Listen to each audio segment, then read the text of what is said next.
Bonjour tout le monde. Ce matin, le sujet va être sur un sauveur est indispensable.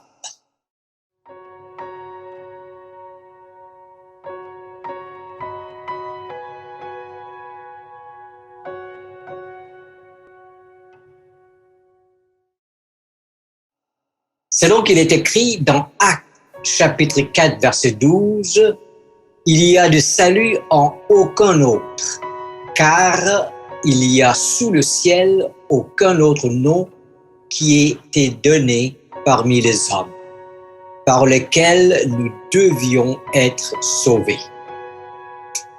C'est une affirmation extraordinaire, à savoir qu'on ne trouve le salut qu'en Jésus.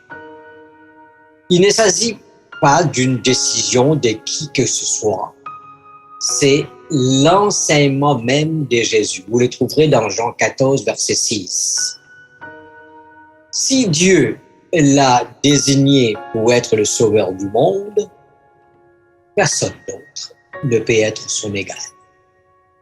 Aucun autre maître est mort pour nos péchés, pour nos fautes. Aucun autre n'est venu sur la terre comme le Fils unique de Dieu. Aucun autre n'est ressuscité.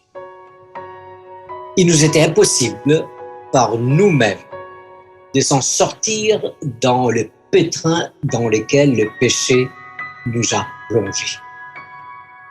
Nos cœurs sont mauvais et nous sommes incapables de les changer. Le Sauveur a dit dans Jean 3, verset 5, Jésus répondit, en vérité, je te le dis, si un homme est né d'eau et d'esprit, il ne peut entrer dans le royaume de Dieu. Jésus explique ainsi qu'il ne suffit pas de vivre une vie meilleure pour entrer dans le royaume, mais qu'il est nécessaire de naître de nouveau spirituellement. Pour pouvoir le faire, vous avez besoin d'accepter Jésus comme votre sauveur personnel. S'il te parle ce matin, veux-tu l'accepter comme ton sauveur personnel?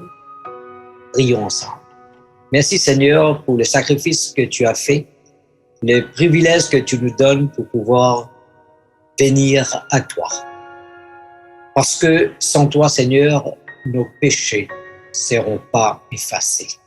Je te prie au nom de Jésus.